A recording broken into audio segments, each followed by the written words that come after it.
Welcome to the Moms of Tweens and Teens podcast. If some days you doubt yourself and you don't know what you're doing, if you've ugly cried alone in your bedroom because you felt like you're failing, well, I just want you to know you're not alone and you have come to the right place. Raising tweens and teens in today's world is not easy. And I'm on a mission to equip you to love well and to raise emotionally healthy, happy tweens and teens that thrive. I believe that moms are heroes and we have the power to transform our family and to impact future generations. If you are looking for answers, encouragement, and to become more of the mom and the woman that you want to be, welcome. I'm Cheryl Gould, and I am so glad that you're here. Hi, friend, and welcome to the Moms of Tweens and Teens podcast. I am so happy that you are here and listening today. And if you struggle with organization and clutter, if you are like, oh my gosh, there's so much to do, and I don't even know what to do with my to-do list and where to start, if you have a kid or kids that are disorganized and you can't stand looking at their rooms, or if you are looking at other moms and you're like, they seem to have everything together. I go to their home, it's so clean, everything's organized. What's wrong with me? You are going to want to listen to today's episode. My special guest is Laurie Palau, and she is the author of the book Hot Mess, A Practical Guide to Getting Organized. She is the host of the popular weekly podcast, This Organized Life, with over 3 million downloads. And she is the founder of Simply Be Organized, a lifestyle company helping people live simple and work smarter. And I loved this interview because Laurie doesn't just give this how-to. She says it's not about the bins. She gets to the why. And we talk a lot about the Enneagram. And if you have not heard of the Enneagram, you for sure want to listen. And if you have heard of the Enneagram, you already know, oh my gosh, I want to listen to this, because so much of our organization and our clutter has to do with our personality type and what works for us and what doesn't work for us, and having this empathy and understanding of ourselves, but not just ourselves, but also our kids, our spouses. So I loved the perspective she takes. We just go so much deeper in this interview, and I know that you are going to find it as helpful and insightful and transformative as I did talking to Laurie. So let's jump in. Welcome, Laurie, to the show. I am so excited to talk to you. Thank you for coming on. I am so excited. I get well, you might not know, but whenever someone asks me to come on the show and talk about the Enneagram, I get like an extra little pep in my step. So this is going to be awesome. Yeah, when I found out that not only do you do organization and clutter, but you connect it to the why and our personalities and our motivations. And I've never had anybody on the show that's talked about how our personality and our motivation play a role in our clutter. I've been thinking about it ever since. I'm like, oh, I think that explains why I struggle in this area. And it's such a great empathy tool. And so many of our listeners don't know what the Enneagram is.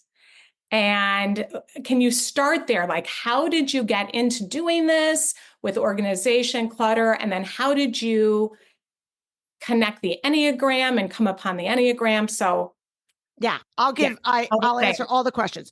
So just for all the listeners, first of all, that don't know what the Enneagram is, I'll give a very high level, dumbed down definition of it. So it's a personality typology tool. So if you've ever heard of Myers-Briggs or DISC or Strength Finders or Gretchen Rubin's 4 tendencies. There's all these like different explanations for kind of why we do what we do. And what differentiates the Enneagram from other personality typologies is that it looks at your motivation, not just your behavior. So a lot of us, it's like, oh, you're an introvert, you're an extrovert, you're this, you're that, where Enneagram takes it back a layer and it looks at your unconscious motivation. So why we do what we do. So you can have like several people that do the same thing, but their reasoning behind it is different. And that always fascinated me. You would think I always say I'm like a fake psychologist, but I'm fascinated by personality types. So I was introduced to the Enneagram. It dates back like thousands of years. If you go down an Enneagram rabbit hole, it's not something like new. It's just something that in recent years has had like a resurgence of popularity, and especially in certain cultures. And I was introduced to it in 2017 when a very popular book came out called The Road Back to You. I got no stake in this game, but it gained a lot of interest by people, and I started hearing about it. So I read the book just out of curiosity. And the Enneagram has 9 different personality types, so each one of them has its own characteristics. And what I liked about it is that it's not static, it's fluid. So essentially there's a little bit of each one of the, like a little bit of all the types in each one of us, but everybody has one dominant type. And when you read it, what really stands out is that it tells you the good and the bad. So it's like you read it and you're like, oh yes, all these great things. And then you're like, oh, they know that about me. And so I found it very fascinating and very telling. And I started just having conversations with people just in my personal life about it. And everybody that would read about it, it was like their mind was blown. They're like, oh my gosh, where has this been all my life? And so I just personally went down this like rabbit hole. I started reading, listening to podcasts. I even went to conferences because I was just very fascinated. And at the time, I had no specific agenda to tie it into the work I was doing. Professionally, I've been a professional organizer for now it's 15 years. And I always looked at kind of the why of clutter. So my approach with organizing always looked at the why. And so when I came across the Enneagram, I was like, oh, this is kind of interesting. And so the more I learned and the more that I kind of got into it, I started saying, well, and there was all these like podcasts and shows and books about Enneagram in the workplace and Enneagram in parenting and Enneagram in relationships. And I was like, well, where's about Enneagram and organization or Enneagram and clutter? And there wasn't. And there just wasn't information on like out there on that. And I said, well, I can really see based on the work that I had been doing for the past however many years about the different types of clutter that there are definite connection points, and the Enneagram could be an incredible tool that we can use. It's not an excuse and it's not the answer, but it's an incredible tool that we can use to not only understand the people in our lives, but understand ourselves. So I went down the rabbit hole of focus groups and talking to people and interviewing people, and essentially developed a framework that we now use in corporation when we work with clients, and I teach other professional organizers how to use this tool of the Enneagram in a way to understand your clients, understand your spouses, understand yourself, and apply the strategies that work for you. Because we all know that not one size fits all for anything, especially when it comes to organizing. Yes. And also, organizing is also like the clutter in your brain and what takes you off of what you're trying to accomplish. Oh, 1,000%. Yes. And I just want to say to everybody that's listening, I can't remember it. Maybe I discovered the Enneagram like 10 years ago. And I had a friend, she's a spiritual director, and she was very into the Enneagram. And she's like, you have to read about the Enneagram. I'm like, oh, what's the Enneagram? And I just kind of put it to the side.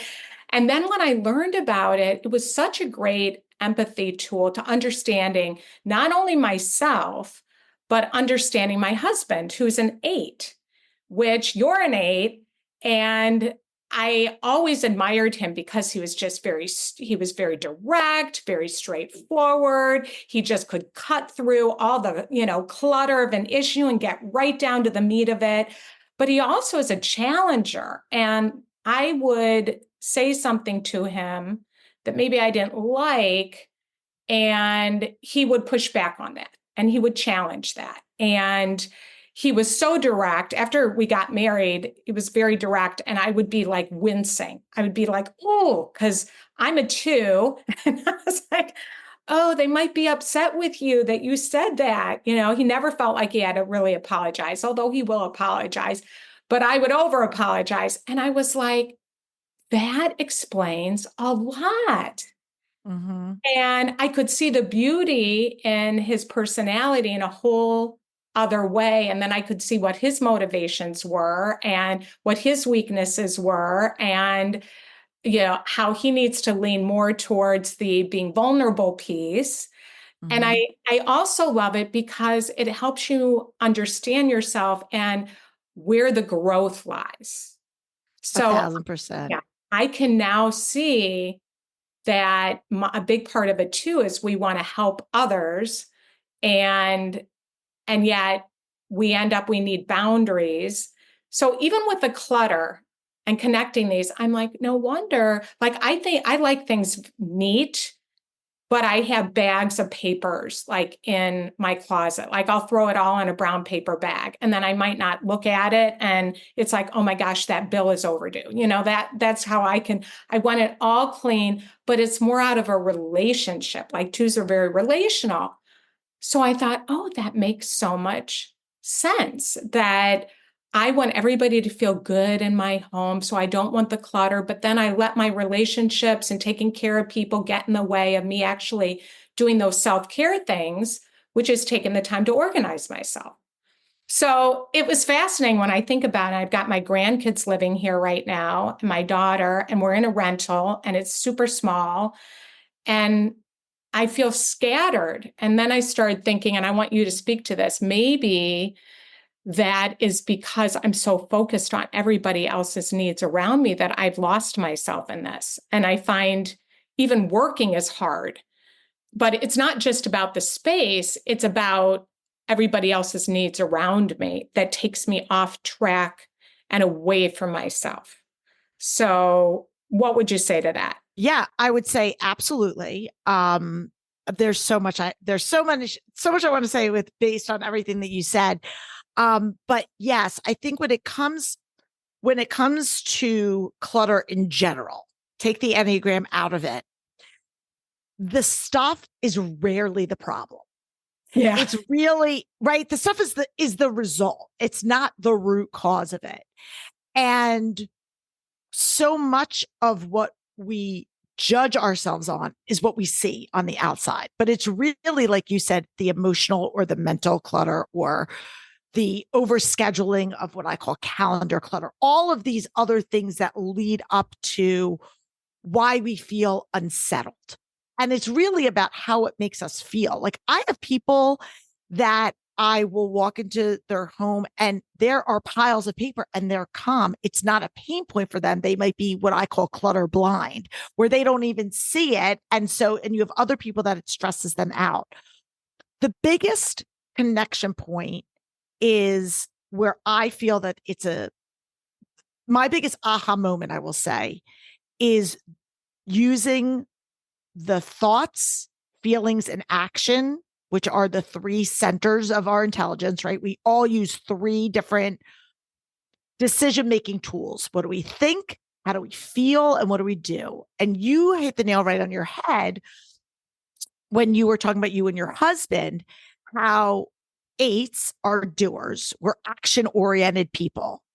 And we really don't, for better or worse, and it can be both depending on the situation, necessarily take feelings into account when we're making decisions. We are, what is the goal? What do we need to do? How are we going to get there? And it is very action oriented. And then our next line of defense is, what is the process we're going to do? So we go action, then we go thoughts. The last thing on our radar is feelings. 2s are the opposite. Twos are all about feeling. And so that will pause their ability, not that you can't do things, because obviously you do, but your first response is going to be, how do I feel? How do other people feel? And primarily more, how do other people feel? Because twos are very other focused.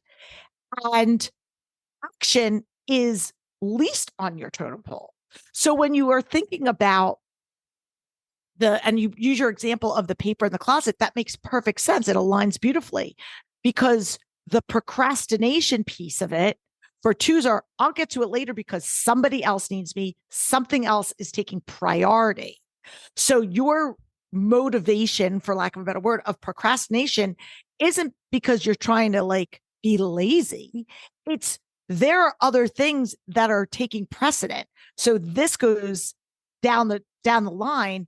And then what happens is it winds up, coming back to bite you, because then you're like, the bill is late, this is late, all these other things, because you by default have put all of these other things to the front, move these other things to the front of the line. Does that make sense? Oh gosh, it totally makes sense. And I'm just like thinking, gosh, it makes so much sense because he's a doer, and he'll be like, even with my business, he'll be like, oh, are you doing this? And are you doing that? And are you doing this? And it totally stresses me out. But it's a beautiful thing because he's thinking about that, but it's not based on the feelings. And I'll be like, whoa, whoa, whoa, whoa. But I got the kids, and I feel pulled in so many different directions. And he's just like, get her done.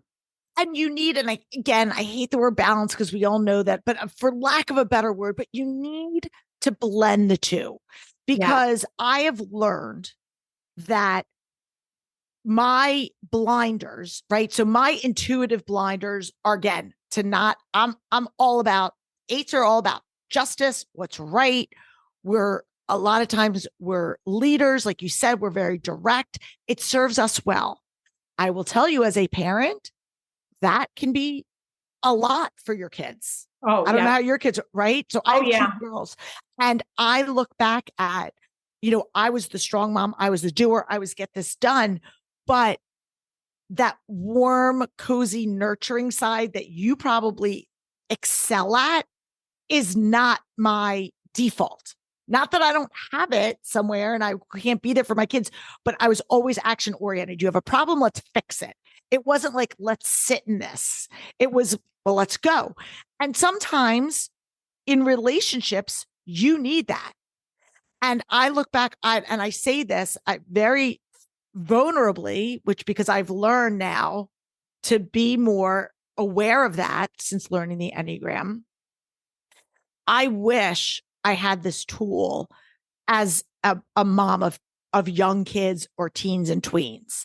I didn't learn the Enneagram until my kids were almost grown and flown. But by the time I really connected the dots, my oldest was in college. My youngest, she was in high school, but those formative years were done, Mm-hmm. And I look now at, I can almost cringe in certain situations about how I handle things, knowing my personality, knowing their personality, and being like, oh, I would have totally done this differently, because it was probably like oil and water.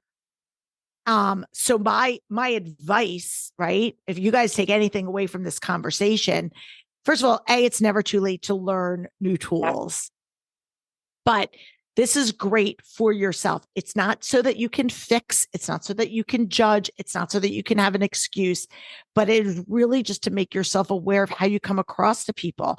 My kids would describe me as being scary and intimidating. And I'm like, I'm not scary and intimidating. I'm just direct. I'm just honest. I'm that friend that people come to when they're like, tell me the truth. Like, how does this look on me? Do you think this is a smart idea? Like, I'm that honest friend, and I try to do it with kindness and compassion, but they know that authenticity is like a thing for me. And so I'm not going to sugarcoat it. And everybody needs that, but they need it in moderation. And I was always at like a 10, and I probably should have been a 7. Yeah. And I love that it's never too late. And I also love that about the Enneagram, because now you understand yourself, and that your growth edge is to lean more into those feelings and the empathy piece. And that's Mhm. helped my husband understand the Enneagram too. I also love The Wisdom of the Enneagram. That's a really good book where you can Yep, look it is. at your type, and then it tells you like how can you grow. And Mm-hmm. so you know that about yourself. And we have strengths and we have weaknesses, and that's just the way that we're wired.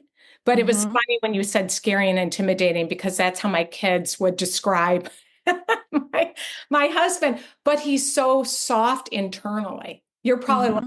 like he's this big soft guy inside. So when you get to know him, that's all there.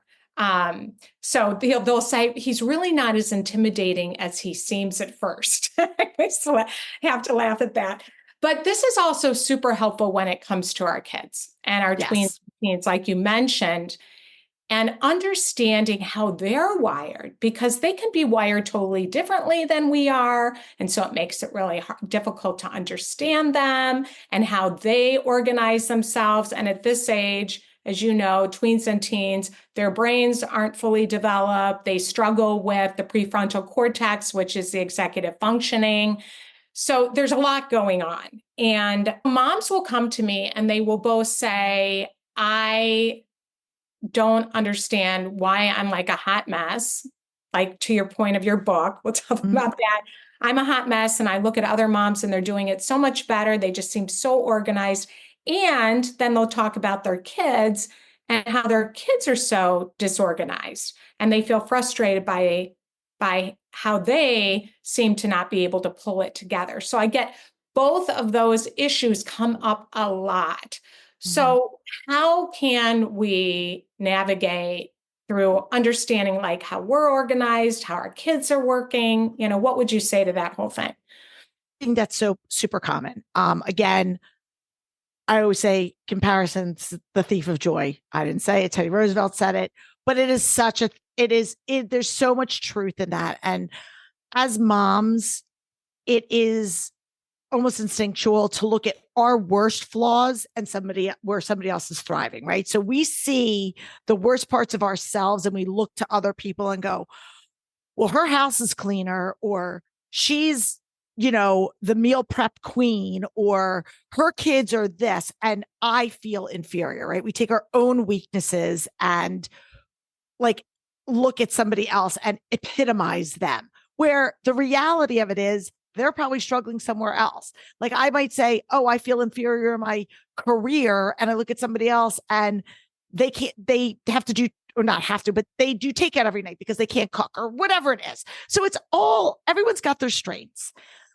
So the first thing is we have to stop. We have to be intentional about stopping, because we're all wired to sit there and pick ourselves apart. And so we have to just make like an intentional decision that we're not going to do that. I think that it has to start with ourselves first and foremost.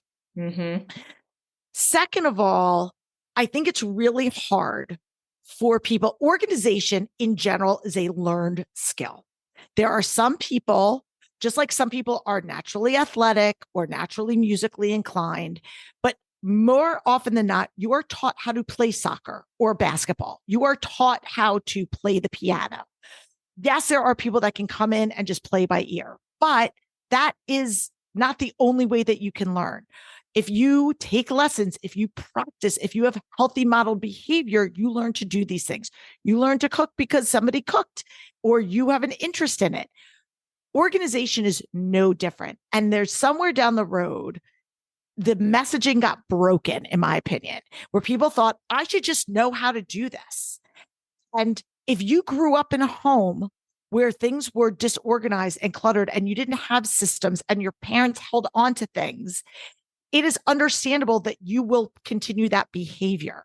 Now, yes, again, you can be you can be the outlier for sure. But I think we need to give ourselves a little bit of grace and look at what was my experience like when I would work with people. This is again, way before the Enneagram. I would talk to them and say, tell me a little bit about what was your life like growing up? Oh, my mom threw everything away. Oh, my mom saved everything. My parents weren't really present. I had to do everything. So I look at that as clues. And when it comes to organization and as moms, having to teach our kids and model that behavior, we have to look at what type of behavior are we modeling for our kids first and foremost. And if you don't have those tools, it's next to impossible to expect your kids to have them. And I'm not saying that to beat people up. I'm saying that to give yourselves some grace, and maybe you need some help or you both need some help to learn those strategies that maybe were not taught to you. So that's the first place. And then again, to your point where everybody has a very unique relationship with clutter. And I say that because clutter is personal, and some people, and specifically certain Enneagram types, have like a visceral reaction. They see clutter, it stresses them out. It makes them feel anxious. They feel unsettled. As I alluded to earlier, some Enneagram types are a little bit more clutter blind. They're a little bit more, they're able to kind of shut the door or put the blinders on, and it just doesn't bother them. And so understanding that, again, doesn't mean that you have to live in a messy house, and it doesn't mean that you have to live in like a picture perfect house, but it's understanding, okay, why is this triggering me? What is going on? Mm-hmm. And so setting the expectation of this is how clutter makes us feel is a really good conversation starter for parents. And I'll give you like a practical example, if that's okay. Yes. Yeah. So my girls, they're now almost 21 and 24. So they're, I say grown-ish. But when they were younger, I'm this type of person that had to have the dishes washed. I couldn't go to bed with a sink full of dishes. So after dinner, I would make sure all the kitchen was cleaned up before we would like sit down and watch a TV or go do whatever, play a game, whatever we were going to do. And I would explain to them when they were younger that I want to spend time with you. I want to do these things, but it's really important because it stresses me out when we have house is messy, because then it sets the tone. And so the faster we can all do this together, then the more time we'll have. And I did explain that because I wanted them to understand that this is a part of what we do as a family. Yeah. And so they had a choice to a degree, right? Like not everything is a choice, but like, you want me to spend time with you. This is something that we're going to do, or this is a family. We're all going to pitch in our own participation. But there was a conversation around it. What I find with a lot of my friends who wound up having teenage kids and never had those conversations, the kids just thought a magic wand was waved and the kitchen got cleaned.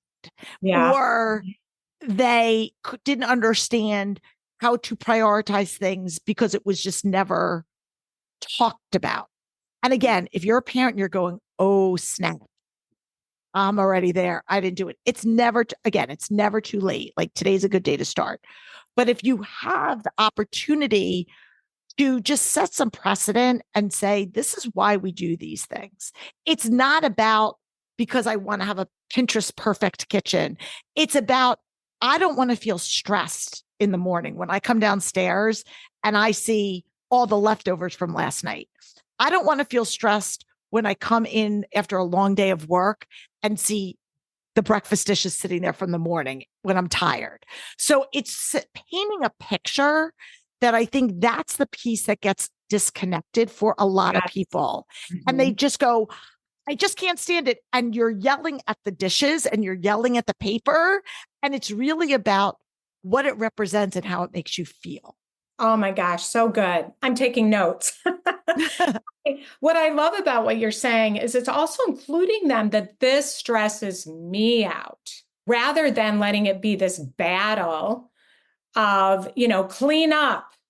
It's this clutter stresses me out. So you're including them and how it makes you feel. Yes. Which I think is a really, as you said, it's a missing piece often. And even like one's being perfectionist, this jumped into my brain that I'm imagining, and I don't know, that when you're a perfectionist, it's probably a lot easier to do it yourself than to get your kids involved because you want to do it right. 1,000%, 1,000%. And it's a slippery slope because one of my best friends is a one, and she said to me, she was like crying to me one day. She's like, I have a 17-year-old that doesn't know how to make his bed because I made his bed forever because it had to be done just so. Yeah. And understanding if you have a kid that's a perfectionist too, that gets really frustrated if things aren't a certain way. And also, I was thinking, as a two, I can get really stressed with all the clutter and angry that nobody's helping me. But, it's funny, I've had to learn to take like that frustration and criticism that nobody's helping me and ask for help, which twos don't like to ask for help. And so it's just interesting, to get everybody involved. That stresses me out, to pay attention. How do I feel? And so maybe you have a kid that the clutter doesn't really bother them as much. So what if it doesn't bother them as much, but it's driving you crazy? Well, I think there has to be, and this is a really important question, so I'm glad that you asked it, is there certain, as much as we want to include our kids in the conversation and we want to, allow everyone to have their voice, we are still the parents and there are boundaries that are set. And I think having clear, realistic boundaries for what you will tolerate in your home, in different spaces of your home, is really important. And that might vary depending on the season of life you're in, what your personal situation is. But in our home, in the common areas, when you are done playing with something, so there was a few different kind of like family rules, if you will. So I loved it when my kids were in school. They were not the type to go retreat to their room. They would like to hang downstairs. They would do their homework downstairs. They would do activities, which was great. But they were messy. I mean, they had spread their stuff out, which again is fine. But we would say in the common area at the end of the thing that you're doing, you need to, at the end of the evening, when you're done doing your homework or you're finished with the project for the night, we have to clean it up because we're not leaving everything out on the coffee table or on the dining room table. Like that's just not, we're not going to do that. And they knew that.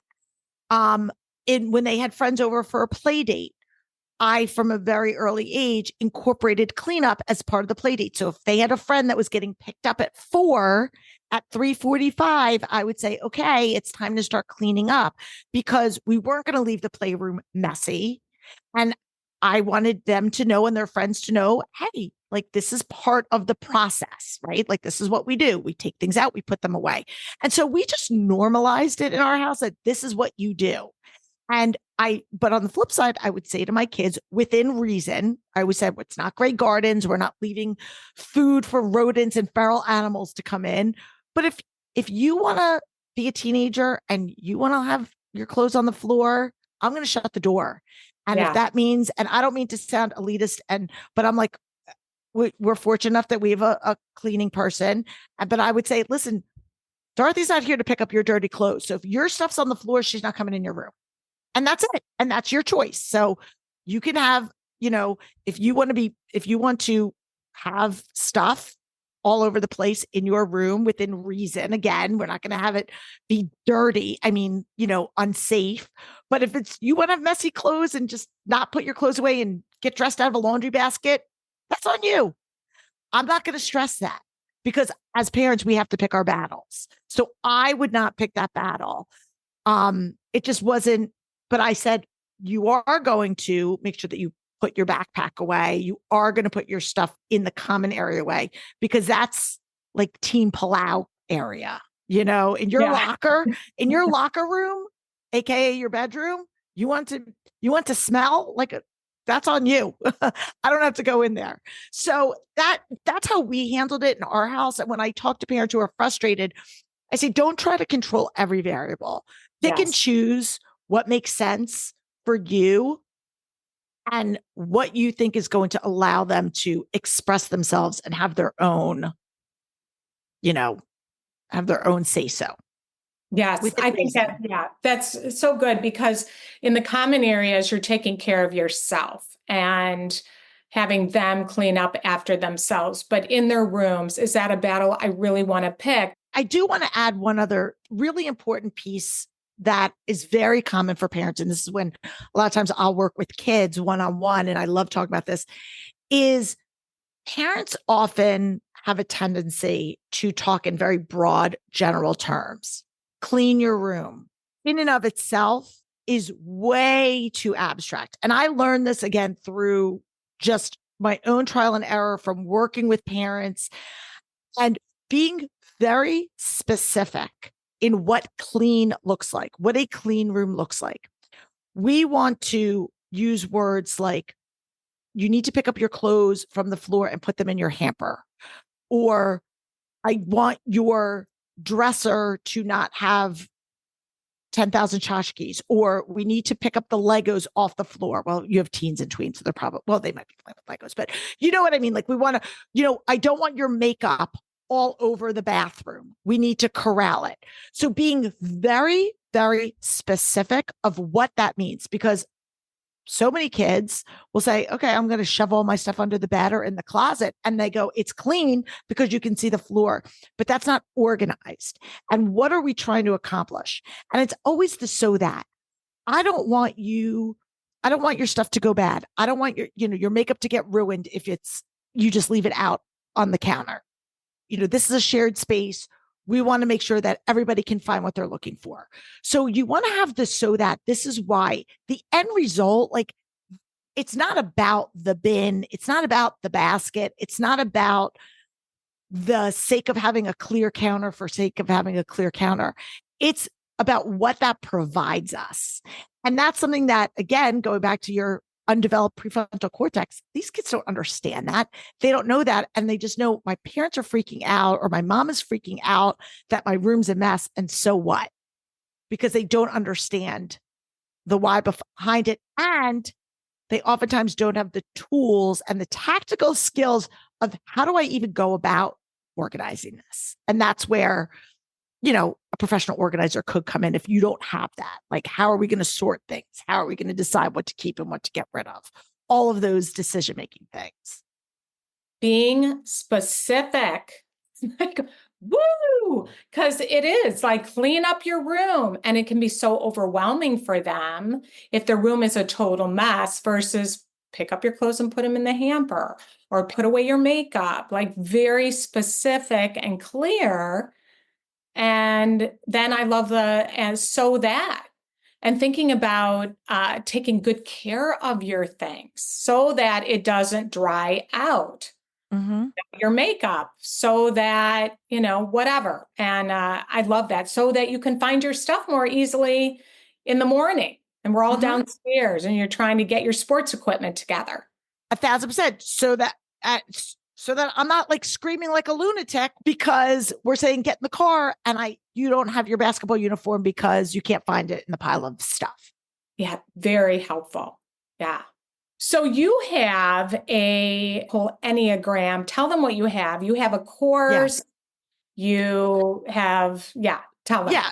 Okay. So in a nutshell, and the first place to start, and I'll give you a link for you to drop in the show notes. I have this like free, I call it my Enneagram cheat sheet. So wherever you are, if you are a complete stranger to the Enneagram or you are familiar with it, it's a great place to start. It's a free download. It just gives you an overview of all the 9 types, tells you a brief snapshot of what they are, and can give you some direction. And if you don't know the Enneagram, it can give you some roadmap of how to figure out what your type is.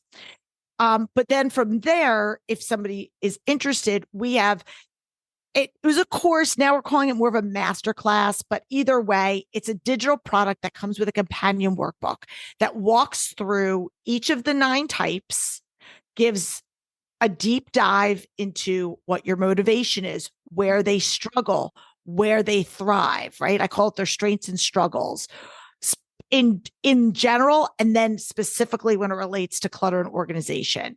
And then we talk about those 3 centers: thinking, feeling, and doing. And so for each one of them, we look at what is the strong center, what is the weak center, And the goal is, how do we use them? How do we blend them so that we can make decisions when it comes to organization? So for you, and then there's, like I said, there's a companion workbook that goes with it. It's totally self-paced. You can go through it, and it's a great thing for you to be able to learn not just about yourself, but how to communicate with the people. It's great for parents, I think, because it'll give you language. It'll give you conversation starters that you may not otherwise have in your toolbox to be able to communicate with your kids and to understand, and even your spouse. But like for you as a tool, as a two, my goal for you would be, your default is going to be feeling, as we identified. I'm going to say, challenge you, say, okay, what are we going to do about this? So we know that you're struggling with, your paper clutter, or, your hidden paper clutter, right? It's not outward paper clutter. So what can we do? Because you're always going to go, this is how I feel, or I feel like this. And even in conversation, you'll use the word feel. So I will challenge you to say, okay, so let's be very specific. What are we going to do? And then that is going to be working a muscle that is not used to being worked. Because for me, if you go, okay, well, how do you feel about that? I'm going to be like, what do you mean? How do I feel about it? I don't feel any way about it. I'm just doing it. So the goal is to try to get people to be intentional about using that center that they don't normally default to when it comes to clutter, because each of our clutter pitfalls probably have something to do with our weak center. And that's really what we talk about in the course. Well, this is also like a to-do list and applies to business as well. Oh, 1,000%. Well, clutter isn't just limited to your house, and it's not just limited to papers and laundry and dishes. It's about our time. It's how we spend our resources. It's about, I work with other women entrepreneurs, as I'm sure you do too. And it absolutely shows up in so many facets of our lives and our relationships. And then do you find with twos that there's a specific motivation that helps them to motivate to get it done? So, I think, again, not every two looks the same, right? So and just to give people, so the two's motivation is they're helpers by nature. And so the false narrative that twos tell themselves is that their worth is tied to how they can serve and help other people. That's not to say that other types don't want to help and serve other people, but the false narrative that the twos tell themselves is, I'm only good for me being able to help you. So I'm always going to put somebody else first, because that's the value I bring in the world, which is fake news, like people. So you have to, for you, it might seem selfish to say, you know what, I'm going to spend an hour doing this for the greater good. For twos, they will hold on to things, what I call emotional clutter, because this is a common one I used to get all the time from people. My kids are teenagers, but I still have a high chair and like kids' sippy cups and plates in my kitchen because somebody might come over my house, or I'll have, little kids' toys in the garage, because what if somebody comes over and they have a little kid and I need to be able to have stuff for them? Well, so you're holding on to clutter, not because you're emotionally attached to the sippy cup, or you're emotionally attached to the high chair or the stroller or the whatever, but because you feel that you have to be able to cater to all people at all times. And so kind of helping you change the narrative that it is not your responsibility for that is the challenge. And once you can have that light bulb moment, then that gives you freedom to be able to make those decisions on your own, as opposed to me coming in there in my very 8 personality and going, Cheryl, come on. Your kids are 15 and 17. Why do you need to have a sippy cup? And shifting you for that. It's about saying, let's talk about why you feel the need to have this in the first place. and having that conversation as opposed to browbeating somebody. Yes. And you're getting to the root, because if you just come in and you clean all my clutter out and help me to organize everything, it's not going to stick. Correct. And like you say, it's so much more than the bins.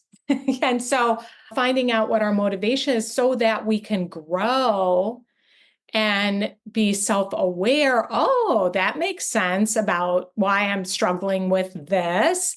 And I can shift and see this is going to serve me so much better. Yeah. And it's actually going to serve others better if I'm doing these things that I need to be doing for myself. So yeah, very helpful. Very helpful. I'm having all kinds of epiphanies. So tell them where to find you, because I'm sure that our listeners are like, oh my gosh, I want to dig into this. I've never heard about this before, and I think it would be so helpful to me. Yeah, absolutely. So my website is probably the hub for everything, which is simply the letter B, like boy, organized.com. And from there, you can find the book, the book, the podcast, the courses, all the things. And like I said, we've got a ton of free resources also for people that are struggling with certain, areas of their home and lives. But this is something that I really feel was a game changer for me when I started incorporating this, when I started gathering this knowledge and just being able to look at clutter a little bit differently, clutter and organization through a different lens, as opposed to what we see on the surface. You also have coaching, right? Where you train other organizers. I do. Yeah. So part of the things that I do is when I shifted my business from being on site with people to doing kind of more speaking and writing and all the things, I know that there's such a need for people to have professional organizers and other experts to be able to support them in the areas where we just don't have those skills. And so I started coaching and mentoring other people who are either looking to build their own organizing business on how to do that, from anything from teaching them kind of my strategy methodology to just best business practices. How do you become an entrepreneur, especially as I was a figure it out mom entrepreneur with little kids. And I wish that I had had a guide, a leader, a roadmap. I just kind of figured it out, but I know that that's intimidating and, a little scary. So I wanted to be that person for people. So I have a lot of people that come to me. They're like, I'm really good at organizing. I enjoy it, but I don't know how to make that into a business. And we have a coaching cohort. I don't know when this is going to go live, but we have one starting in September, and we do coaching and mentoring to really get people in a position where they can go and turn their own gifts and talents into an organizing business. I love it. You're doing so many great things to help other people get organized and figure out how to start their own business if they want to, help their kids get organized themselves. So yeah, I love what you're doing, Laurie, and I love your whole methodology with this, really getting to the place of understanding ourselves and our why and how we can grow and change. And I love it. So thank you so much for being here today. Thank you so much for the opportunity. It's been great. Well, that's it for today, friend. And thank you so much for joining me and for being here. It speaks volumes about the kind of mom that you are. And I also want to thank those of you that have left a podcast review. I looked at them the other day and it made my day. I just thank you. I know it takes, a couple minutes or a minute to leave a review, and that's how we spread the word and how people hear about us. And I just want to say that we were featured in FeedSpot. We were one of the top 10 parenting tweens podcasts listed there, and I was so excited. And so thank you for being here. And also, if you have an episode that really spoke to you, forward it to a mom that could benefit from listening. We need to know that we're not alone. We need to know that we're in this together. We need to have things that we're going through normalized so we don't lose our minds and we can take that big sigh of relief and go, oh, okay, I'm not the only one that is struggling with this. And this information is so helpful to me. That's what I hope that you are getting from this podcast. So thank you for being here. Thank you for leaving a review. Thank you for sharing with your friends. And I hope you have a great week, and I will see you back here next week.